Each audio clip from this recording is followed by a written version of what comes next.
Subscribe कीजिए हमारे channel प्रतीक classical गुरुजी को और पाइए सबसे तेज जीके अपडेट। हेलो दोस्तों, आप सभी का एक बार फिर से हमारे चैनल पर बहुत बहुत स्वागत है। दोस्तों, इस वीडियो में हम बात करेंगे जीके के कुछ महत्वपूर्ण प्रश्न जो कि अक्सर एग्जामों में पूछे जाते हैं।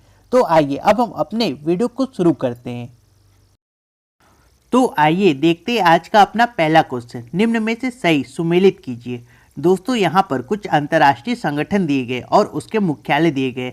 हमें इसका राइट आंसर देखना है। अंतर्राष्ट्रीय परमाणु ऊर्जा अभिकरण यानी कि IAEA, इसका जो मुख्यालय है वो वियना ऑस्ट्रिया में है। अगर हम बात करें अंतर्राष्ट्रीय न्यायालय की, तो इसका जो मुख्यालय है वो हेग नीदरलैंड में, यानी ऑप्शन बी का जो राइट आंसर है वो ऑप्शन 4 है। अगर हम बात करें संयुक्त राष्ट्र संघ की, तो इसका जो मुख्यालय है वो न्यूयॉर्क में, यानी ऑप्शन सी का राइट आंसर 2 है। दोस्तों, नाटो का जो मुख्यालय है वो ब्रुसेल्स बेल्जियम में स्थित है।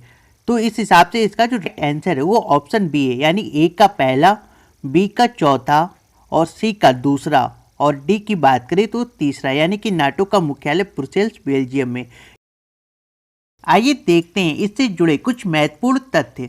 दोस्तों, जब प्रथम विश्व युद्ध हुआ था तो उसके परिणाम स्वरूप संयुक्त राष्ट्र संघ की स्थापना हुई 10 जनवरी 1920 को, और इसके जो संस्थापक थे वो वुडरो विल्सन थे, जो कि अमेरिका के राष्ट्रपति थे।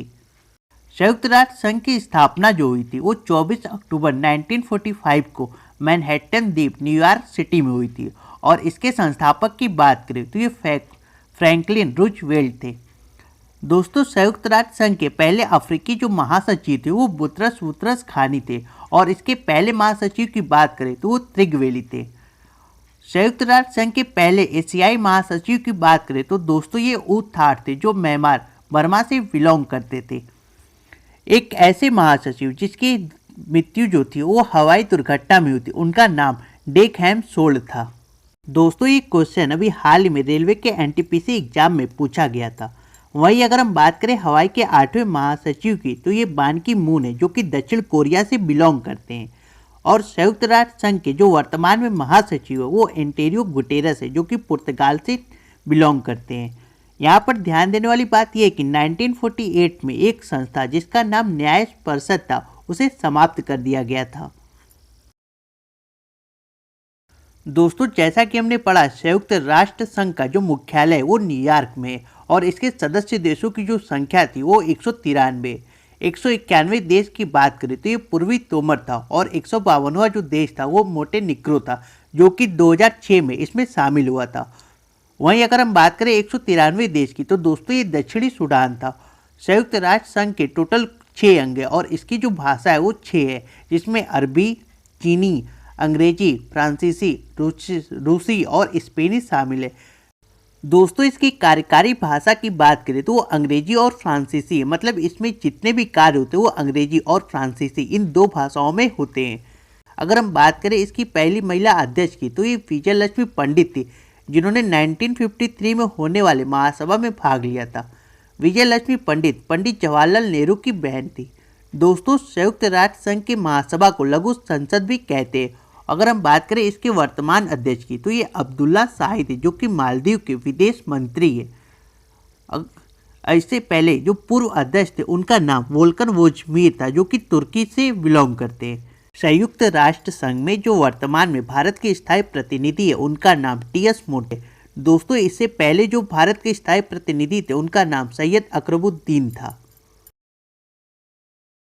अंतर्राष्ट्रीय न्यायालय यानी कि इंटरनेशनल कोर्ट, दोस्तों इसकी स्थापना 18 अप्रैल 1946 को हुई थी, और इसमें जो टोटल न्यायाधीशों की संख्या है वो 15 है। लेकिन यहाँ पर ध्यान देने वाली बात यह कि हर तीसरे साल इनमें से जो 5 न्यायाधीश है वो चुने जा सकते हैं। अंतर्राष्ट्रीय न्यायालय के न्यायाधीशों का जो कार्यकाल होता है वो 9 वर्ष का होता है, और इसका जो मुख्यालय है वो द हेग यानी कि नीदरलैंड में है। नेक्स्ट हम देखते हैं नाटो यानी कि नॉर्थ एटलांटिक ट्रीटी ऑर्गेनाइजेशन। दोस्तों, इसकी स्थापना 4 अप्रैल 1949 को हुई थी। अगर हम इसके मुख्यालय की बात करें तो ये ब्रुसेल्स बेल्जियम में स्थित है, और यह एक सैन्य गठबंधन है। अंतर्राष्ट्रीय परमाणु ऊर्जा अभिकरण यानी कि IAEA, दोस्तों इसकी स्थापना 19 जुलाई 1957 को हुई थी, और इसके मुख्यालय की बात करें तो ये वियना ऑस्ट्रिया में है। OPEC Organization of Petroleum Exporting Countries. दोस्तों ओपेक की स्थापना 1960 में हुई थी और इसके जो सदस्य देशों की संख्या वो 13 है। अगर हम इसके मुख्यालय की बात करें तो ये वीना ऑस्ट्रिया में। दोस्तों इसमें 5 मुख्य देश है जिसे हम एक ट्रिक की सहायता से याद कर सकते हैं। ट्रिक है विस्की, यानी वी से वेनेजुएला, आई से ईरान, एस से सऊदी अरब, के से कुवैत और आई से इराक। आप इसे इस ट्रिक की सहायता से याद कर सकते हैं। दोस्तों आइए देखते हैं कुछ और भी प्रमुख संगठन जो कि एग्जाम के दृष्टिकोण से महत्वपूर्ण है, जैसे कि WHO यानी कि विश्व स्वास्थ्य संगठन। इसकी स्थापना 1 अप्रैल 1948 को हुई थी। अगर हम इसके मुख्यालय की बात करें तो ये जिनेवा स्विट्जरलैंड में है। कुछ और भी अंतर्राष्ट्रीय संगठन है जिसका मुख्यालय जिनेवा स्विट्जरलैंड में, जैसे कि अंतर्राष्ट्रीय श्रम संगठन यानी कि इंटरनेशनल लेबर ऑर्गेनाइजेशन। इसकी स्थापना 1919 में हुई थी। वहीं अगर हम बात करें विश्व व्यापार संगठन की तो दोस्तों इसका जो इंग्लिश में फुल फॉर्म है वो है वर्ल्ड ट्रेड ऑर्गेनाइजेशन।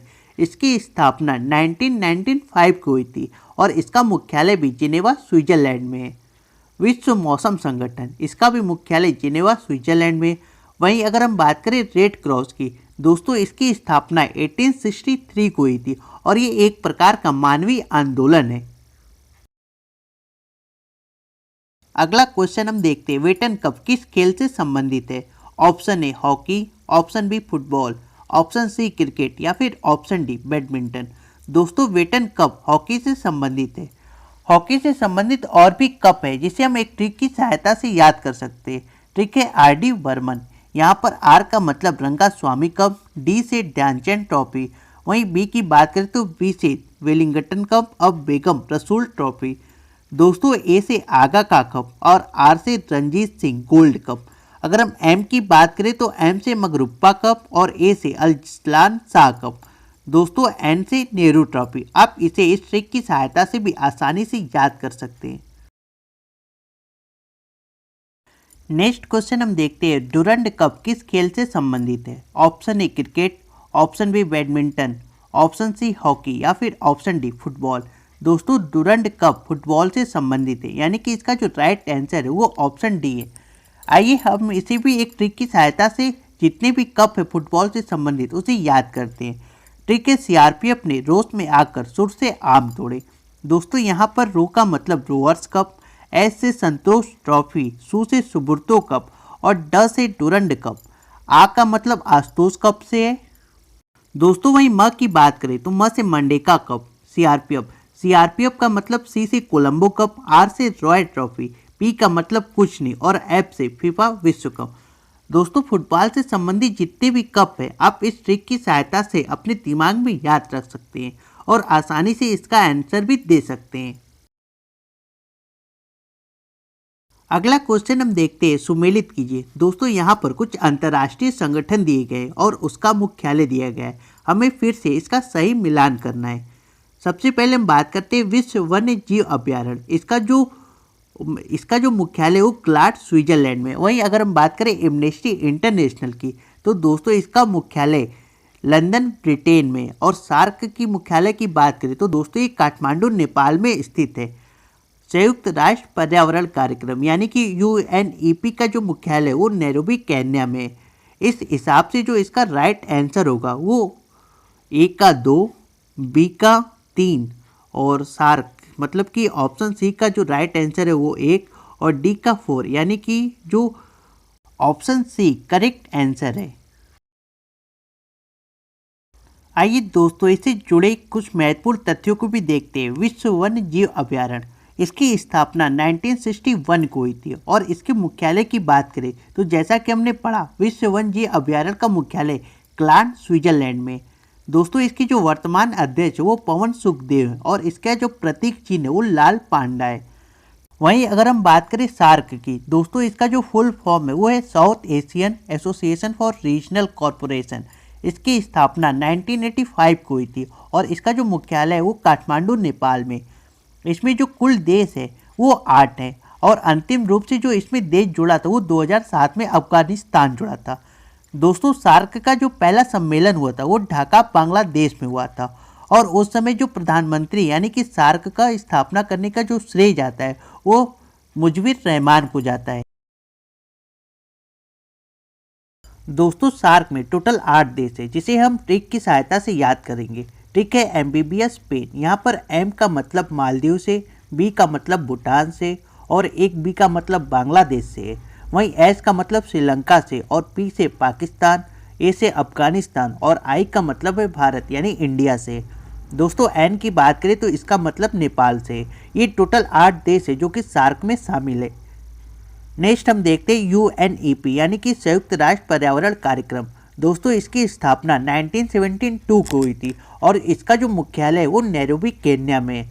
अगर हम इसके वर्तमान अध्यक्ष की बात करें तो यह ईगर एडरसन है। एमनेस्टी इंटरनेशनल, दोस्तों इसकी स्थापना 1961 को हुई थी और इसका मुख्यालय लंदन में है।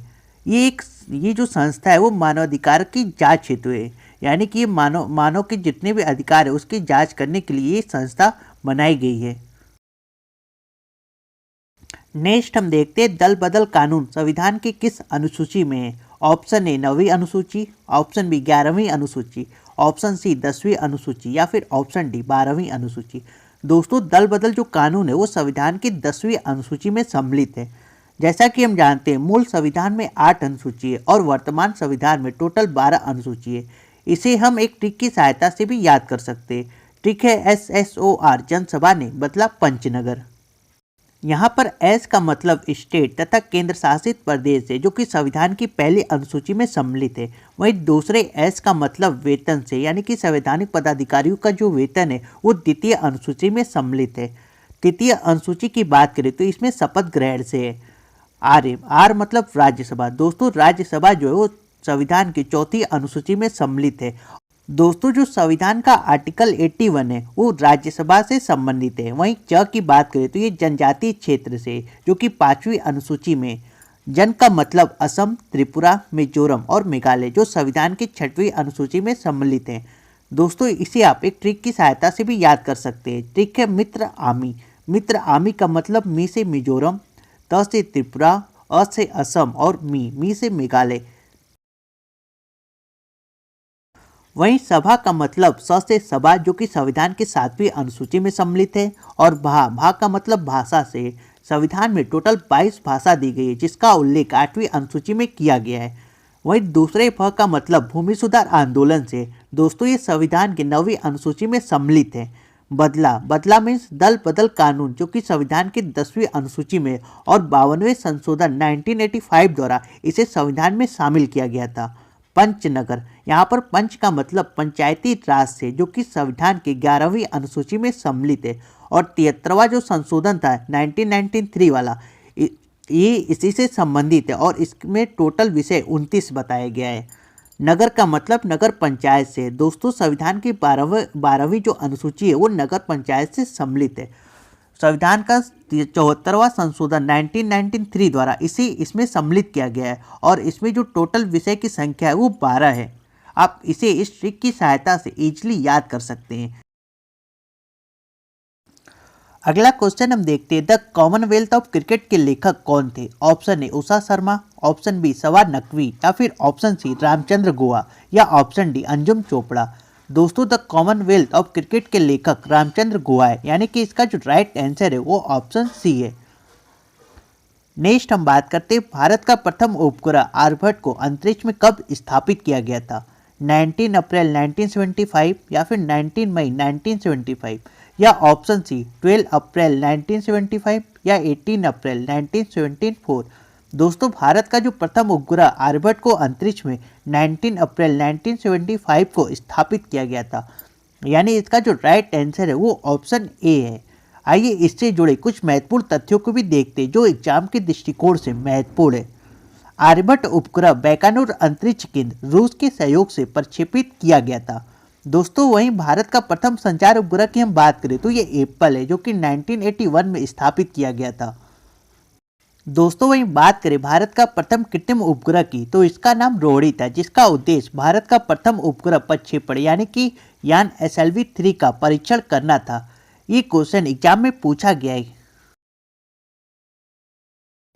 आइए देखते हैं अंतरिक्ष कार्यक्रम से जुड़े कुछ महत्वपूर्ण तथ्य। दोस्तों भारत में अंतरिक्ष कार्यक्रम के जनक विक्रम साराभाई को कहते हैं जो कि 1909 में थे और प्रत्येक 11 मई को राष्ट्रीय प्रौद्योगिकी दिवस मनाया जाता है। वहीं अगर हम बात करें भारत का प्रथम अंतरिक्ष यात्री कौन था, तो दोस्तों भारत का प्रथम अंतरिक्ष यात्री राकेश शर्मा थे, जो कि COG-C2 विमान से 1984 में अंतरिक्ष में गए थे। दोस्तों भारतीय संविधान के अनुच्छेद 248A के अंतर्गत भारत के अंतरिक्ष कार्यक्रम की जितनी भी अवशिष्ट शक्तियां हैं वो सभी इसी में सम्मिलित है। अंतरिक्ष कार्यक्रम की जो अवशिष्ट शक्तियां ली गई वो कनाडा से ली गई हैं और भारत के अंतरिक्ष कार्यक्रम का अध्यक्ष जो होता है वो प्रधानमंत्री होता है। वहीं अगर हम बात करें भारतीय अंतरिक्ष अनुसंधान समिति का गठन, तो दोस्तों भारतीय अंतरिक्ष अनुसंधान समिति का जो गठन है वो 1962 में किया गया है।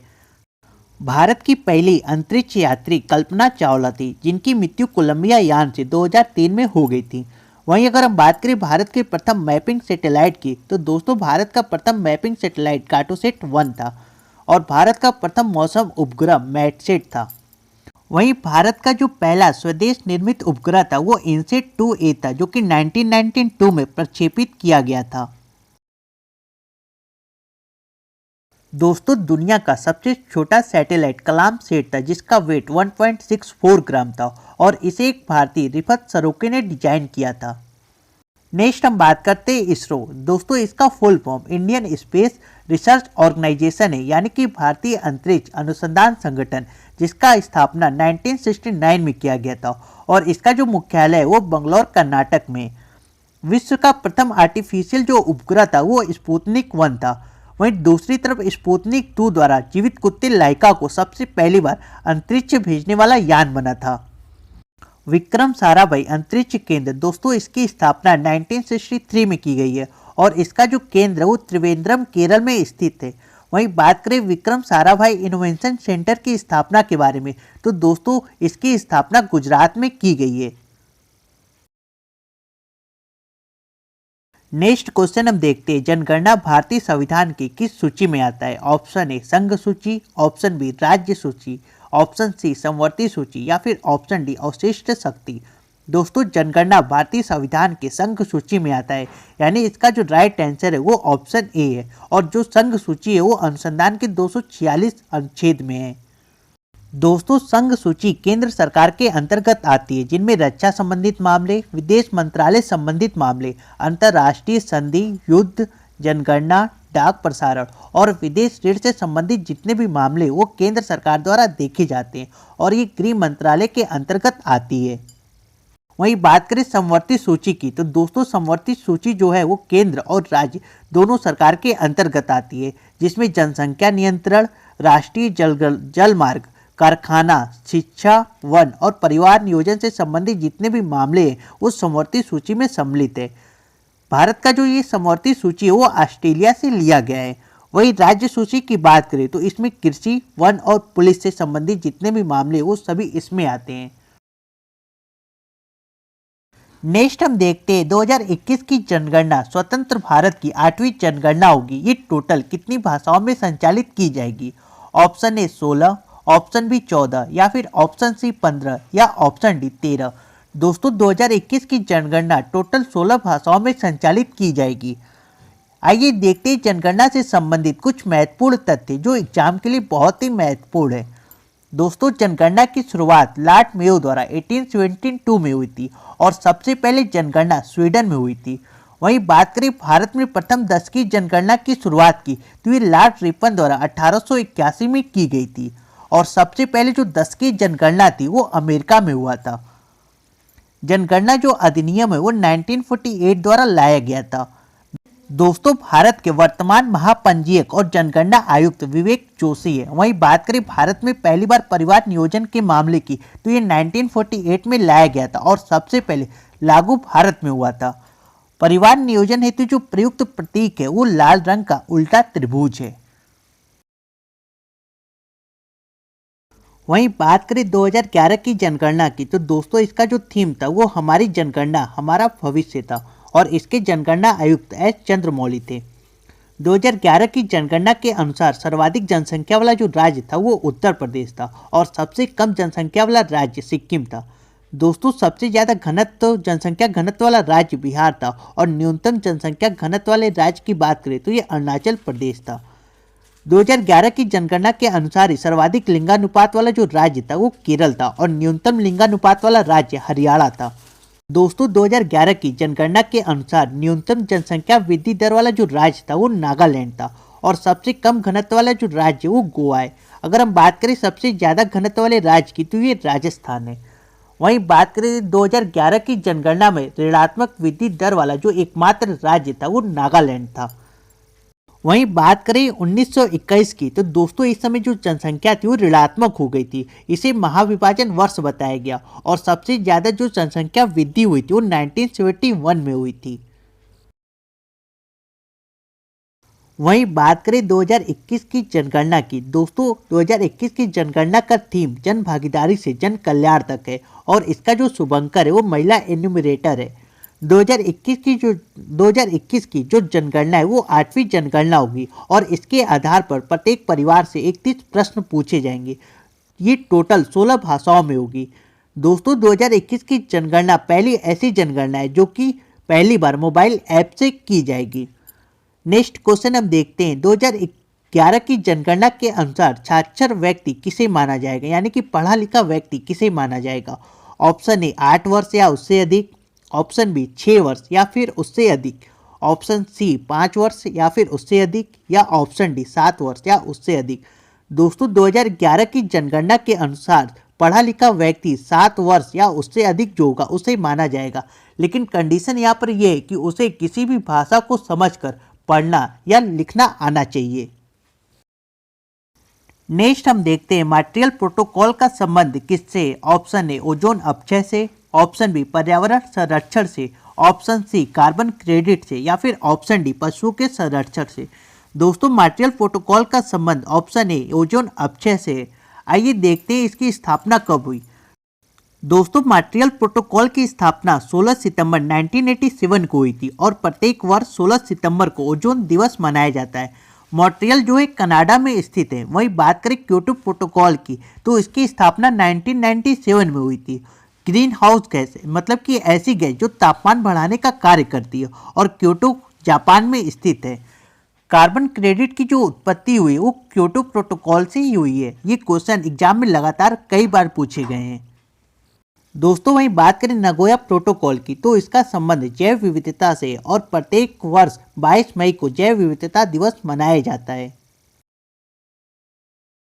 नेक्स्ट हम बात करते हैं पर्यावरण संरक्षण। दोस्तों ग्रीन पीस का जो संबंध है वो पर्यावरण संरक्षण से है और इसका जो मुख्यालय है वो एम्स्टर्डम नीदरलैंड में स्थित है। नेशनल ग्रीन ट्रिब्यूनल यानी कि एनजीटी का भी संबंध पर्यावरण संरक्षण से और इसकी स्थापना 2010 में हुई थी। इसका जो मुख्यालय वो नई दिल्ली में। वहीं बात करें सेंडाई फ्रेमवर्क की, दोस्तों इसका संबंध आपदा प्रबंधन से और एनडीआरएफ की जो फुल फॉर्म है वो नेशनल डिजास्टर रिस्पांस फोर्स है। इसकी स्थापना 2005 में हुई थी, लेकिन ये लागू 2006 से हुआ था। सेंडाई जो कि जापान में स्थित है। आइए देखते हैं कुछ प्रमुख अधिनियम जो कि एग्जाम के दृष्टिकोण से महत्वपूर्ण है और लगातार पूछे गए। इसमें सबसे पहले हम देखते हैं वन संरक्षण अधिनियम जो कि 1980 में लाया गया था। वहीं बात करें वन जीव संरक्षण अधिनियम की, दोस्तों ये 1972 में लाया गया है। जैव विविधता अधिनियम ये 2002 में लाया गया था और प्रत्येक वर्ष 22 मई को जैव विविधता दिवस मनाया जाता है। वहीं बात करें प्रोजेक्ट टाइगर अधिनियम की, दोस्तों यह अधिनियम 1973 में लाया गया था और प्रत्येक वर्ष 29 जुलाई को टाइगर दिवस मनाया जाता है। विश्व पर्यावरण दिवस ये 5 जून 1974 को लाया गया था और प्रत्येक वर्ष 5 जून को विश्व पर्यावरण दिवस मनाया जाता है। वहीं बात करें पर्यावरण संरक्षण अधिनियम की, ये 1986 में लाया गया था। दोस्तों पहला पर्यावरण संरक्षण 1972 में स्टॉकहोम में हुआ था। दोस्तों वहीं अगर हम बात करें वाटरमैन ऑफ इंडिया की, तो Waterman of India Rajendra Singh को कहते हैं और bird man of India Salim Ali को कहा जाता है। बात करें डॉल्फिन मैन ऑफ इंडिया की, दोस्तों dolphin man of India Ravindra Kumar Sinha को कहा जाता है। नेक्स्ट हम देखते हैं माल्थस के जनसंख्या के सिद्धांत के अनुसार जनसंख्या वृद्धि किस प्रकार होती है। ऑप्शन ए स्थिर वृद्धि, ऑप्शन बी गुणोत्तर वृद्धि या फिर ऑप्शन सी नकारात्मक वृद्धि या ऑप्शन डी अंक गणितीय वृद्धि। दोस्तों माल्थस के जनसंख्या सिद्धांत के अनुसार जो जनसंख्या वृद्धि होती है वो गुणोत्तर वृद्धि होती है। यहाँ पर गुणोत्तर वृद्धि का मतलब जैसे कि अगर जनसंख्या 1 है तो उसमें 2 गुना, यानी कि 1 से 2, 2 से 4, 4 से 8, यानी कि जो गुणोत्तर विधि का मतलब है जस्ट दुगुना। अगला क्वेश्चन हम देखते हैं, द्वितीय पंचवर्षीय योजना के तहत किस लौह इस्पात संयंत्र की स्थापना की गई थी? ऑप्शन ए श्री सैलम इस्पात संयंत्र, option B Bokaro steel plant, या फिर ऑप्शन सी भिलाई इस्पात संयंत्र, या फिर option D Steel Authority of India. दोस्तों, द्वितीय पंचवर्षीय योजना के तहत भिलाई इस्पात संयंत्र की स्थापना की गई थी। आइए इससे जुड़े कुछ महत्वपूर्ण तथ्य देखते हैं। बोकारो स्टील प्लांट जो है वो रसिया के सहयोग से स्थापित की गई थी, और भिलाई संयंत्र की बात करें तो ये छत्तीसगढ़ में है, जो कि रूस के सहयोग से स्थापित किया गया था। बात करें राउरकेला संयंत्र की, दोस्तों ये उड़ीसा में है और इसे जर्मनी की सहायता से स्थापित किया गया था। दुर्गापुर संयंत्र ये पश्चिम बंगाल में, और इसे ब्रिटेन के सहयोग से स्थापित किया गया था। इसे आप एक ट्रिक की सहायता से भी याद कर सकते हैं। ट्रिक है वीरू वीरू राज दुबे, बी से बोकारो, आर से रसिया, वहीं भी का मतलब भी से भिलाई और रू से रूस। वहीं बात करें स्टील अथॉरिटी ऑफ इंडिया यानी सेबी की, दोस्तों इसकी स्थापना 1988 में की गई थी, लेकिन इससे वैधानिक मान्यता 1992 में मिला था। सेबी का जो मुख्यालय है वो मुंबई में, और जितने भी भारत में शेयर कंपनी है उनको मान्यता देना और उन पर नियंत्रण करने का जो कार्य वो सेबी द्वारा किया जाता है।